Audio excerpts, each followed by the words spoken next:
Қайырлы күн, мен сіздерге қысқаша өз аватарларымды пайдаланып отырып, сторителлинг әдісін мен сіздерге түсіндіріп берейін. Мен сіздерге мына жерде Роберт Кийосакидің сіздерге көрінетін болады табыс арналары. Осы менің аватарларымды пайдаланып отырып, қиял ғажайып әңгіме айтып, сіздерге мен сторителлинг әдісін түсіндіріп көрейін. Сторителлинг әдісі, яғни сторителлинг әдісі дегеніміз бұл қиял ғажайып әңгімелерді пайдалана отырып, аудиторияға әсер жеткізу дегенді білдіреді. Олай болатын болса, мен сіздерге қысқаша сторителлингті түсіндіріп берейін. Мысалға, мінекей, мына жерде сіздерге көрсетілетін болады Роберт Кийосакидің квадранты құмырсқа. Бұл құмырсқа. Осы құмырсқаны әлемдегі осының аңыз әңгімелерде, ертегілерде, мектеп бағдарламаларында осыны пайдалана отырып, біз балаларды, жастарды адам тәрбиелеуде, оны еңбекқорлыққа тәрбиелеп, оны жаңағыдай физиократтыққа, пролетариаттыққа тәрбиелеп, оның жұмыс істемесе өмір сүре алмайтындай деңгейге жеткізіп тәрбиелеуге пайдаланатын бұл аватар. Осы аватарды біз әсірелеп жеткізіп, қиял ғажайып ертегіменен бұны жастарды жұмыскер болуға тәрбиелейміз. Мінекей, бұл сторителлинг әдісі. Екінші, сторителлинг әдісін өздеріңіз білесіздер, көптеген шығармаларда осы шегірткен енжар өзі жаздай шырылдап жүріп, қыста жаурап аш қалып, құмырсқадан көмек сұраған кейіпкер ретінде қалған. Біз бұны бизнесте бұлай пайдаланамыз. Бұны әрбір бизнесін ашқан 100 кәсіпкердің 95-і банкрот болады. Яғни шырылдауық шегіртке сияқты сіз дайындалмай барып емес, жоспарлы түрде бизнес жоспарыңызбенен, өзіңіздің қаржы айналымыңызбенен аудиторияңызды сегменттеп арнайы бару керек. Олай болмаған жағдайда шегіртке ұқсап банкрот боласыз. Енді мына бір сторителлинг әдісіндегі менің Дәуіт, бұл Дәуіт батыр. Мен бұны кәсіпкерлерді квадрантында пайдаланамын. Бұны былай түсіндіремін, кәсіпкерлер. Кәсіпкер тура құдды осы Дәуіт сияқты. Олар қорқпайды, яғни жұмыссыздықтан қорқпайды. Олар тәуекел етеді, мінекей. Мен осы Дәуітті кәсіпкерлерді түсіндіруге пайдаланамын, қиял ғажайып әңгіме құрастырамын, мінекей. Бұл сторителлинг әдісі.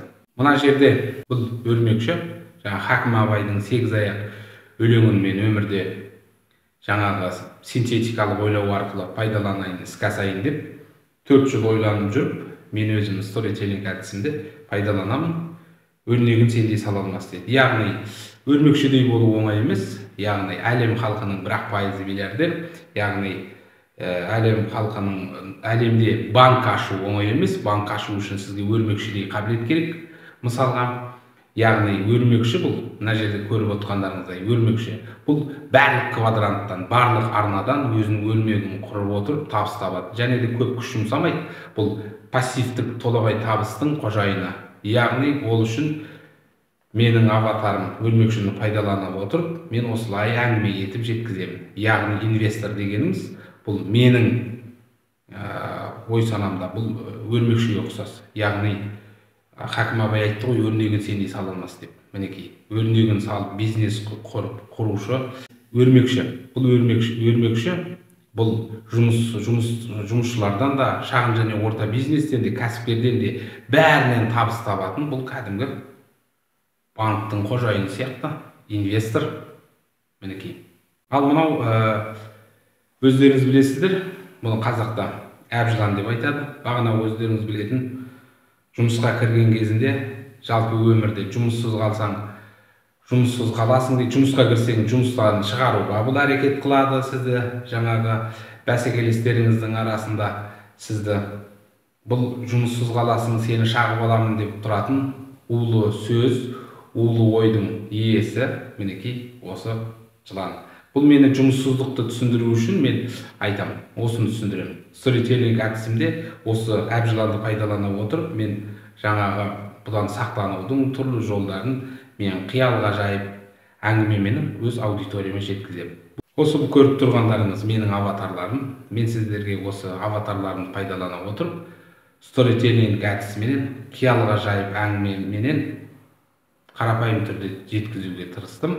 Мінекей, әркімнің шығарма жазу үшін кейіпкерлері болу керек. Мысалға айтайын, өздеріңіз білесіздер, біз мына қоғамда жұмысшы тапты қалыптастыру үшін коммунистер мен большевиктер бұл пролетариатты қалыптастыру үшін өздеріңіз білесіздер, олар жаңағы адам кейіпкер ретінде Алдаркөсені ойлап тапты, және де мынау құмырсқаны ойлап тапты.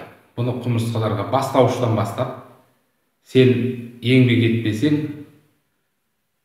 күн көре алмайсың деп, физиократ, яғни тек қана жұмысшы болу, тек қана жұмыс арқылы ғана табыс табатындарды тәрбиелеуге осылай пайдаланды. Мінекей, көрдіңіздер ме? Ал өздеріңіз қарап тұрсаңыздар, менің мынау көрсетіп тұрғандай, табыс тек қана жұмыспен келмейді. Ол табыс табудың осындай 4 арнасы бар. Мен сторителлинг әдісін пайдалана отырып, сіздерге Роберт Кийосакидің табыс арналарын түсіндірдім.